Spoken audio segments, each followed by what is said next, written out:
ठीक है।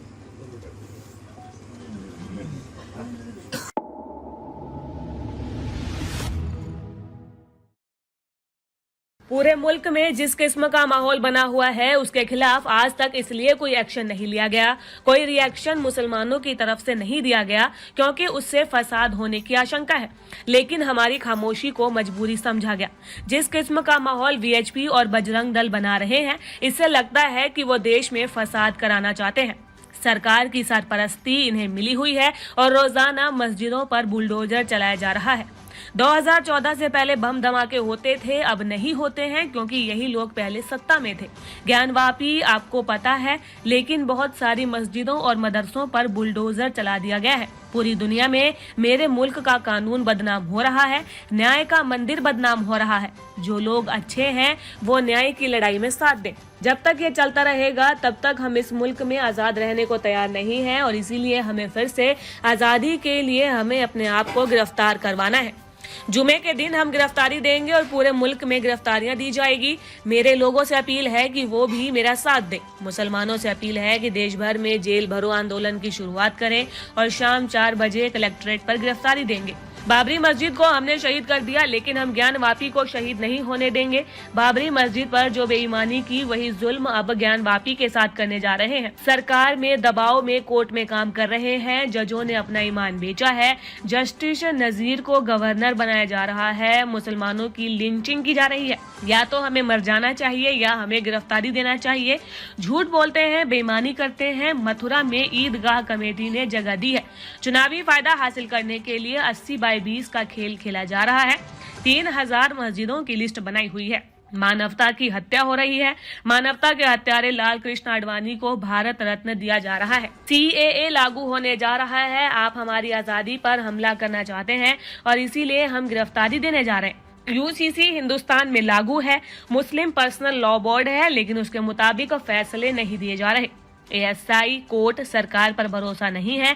सरकारी तंत्र पर किसी तरह का भरोसा करना अपने आप को धोखा देना है। जो बेईमानी करता है उसे इनाम दिया जाता है। किसी जांच कमेटी पर भरोसा नहीं करता हूं और जब सरकार बेईमान है तो मैं किस तंत्र पर भरोसा करूंगा।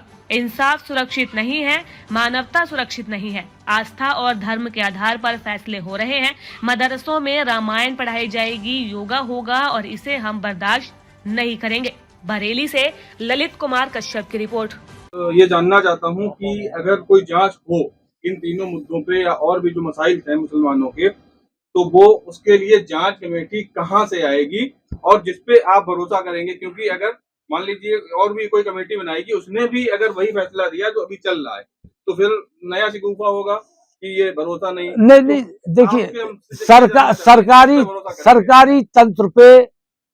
सरकारी तंत्र पर किसी भी किस्म का भरोसा करना अपने आप को धोखा देने के मुतरादिफ है। क्योंकि सरकार के सर्वोच्च पदों पर जो बैठे हुए हैं वो बेईमान है और खुली बेईमानी कर रहे हैं, और जो बेईमानी करता है उसे इनाम दिया जाता है। इसी वजह, उसी इनाम के लालच में नीचे के तमाम लोग, पूरा तंत्र बेईमानी करने पर आमादा है। मैं ये पूछता हूं, हेमंत सोरेन जो एक प्रदेश का मुख्यमंत्री है, उसे घर से भाग जाना पड़े, मुंह छुपाना पड़े, इससे बड़े जुल्म और ज्यादती क्या हो सकती है? अभी हेमंत सोरेन जेल गए हैं, अभी कल अरविंद केजरीवाल जेल चले जाएंगे।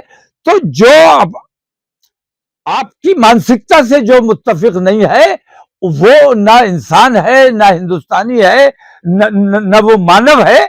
आपके नजर में वो राक्षस है और उसका ठिकाना जेल है। मेरे सवाल का उत्तर ये नहीं है। मेरे सवाल का उत्तर मैं ये जानना चाहता हूँ कि आप किस जांच कमेटी पे भरोसा? मैं किसी जांच कमेटी पे भरोसा नहीं करता हूं, क्योंकि बेईमानियां साबित हो चुकी है। बेईमानियां साबित हो चुकी है। जस्टिस नजीर जैसे लोगों ने बेईमानी की है। जब सरकार बेईमान है और सरकार इनाम बेईमानों को दे रही है, तो फिर मैं किस तंत्र पे, किस जांच कमेटी पे भरोसा करूंगा? जो मुसलमानों के खिलाफ, इंसानियत के खिलाफ, इंसाफ के खिलाफ जो काम करेगा। मैं पूछता हूं कि जजेस ने बेईमानी की और उनको आपने इनाम दिया, गवर्नरी दे दी, राज्यसभा दे दी, इसका क्या मतलब है? इसका मतलब यह है कि आप जजेस पे दबाव बना रहे हैं, सरकार के दबाव में फैसले लिए जा रहे हैं, लालच में फैसले लिए जा रहे हैं। फिर हम किस, सर्वोच्च न्यायालय अगर ये काम कर सकता है मुझे बड़ी तकलीफ है। पूरी दुनिया में मेरे मुल्क का कानून बदनाम हो रहा है, मेरे मुल्क का इंसाफ बदनाम हो रहा है। इससे बड़ा अपराध कोई क्या कर सकता है? और उस अपराध के खिलाफ आप लोगों ने आवाज नहीं उठाई है। आप लोग भी कहीं ना कहीं इस अपराध में शामिल हैं। आपकी भी जिम्मेदारी है, आपको आवाज उठाना। जो गलत है, गलत को गलत बताना हर हिंदुस्तानी की जिम्मेदारी है, हर अच्छे हिंदुस्तानी की जिम्मेदारी है। चलिए, बहुत बहुत शुक्रिया आप लोगों का। आप गिरफ्तारी देंगे, आप मौलाना साहब आप गिरफ्तारी देंगे और लोगों को आमंत्रित कर रहे हैं। ताज़ा खबरों से जुड़े रहने के लिए हमारे चैनल को सब्सक्राइब करें और बेल आइकन को दबाना ना भूलें, ताकि हर खबर की नोटिफिकेशन आपको मिलती रहे।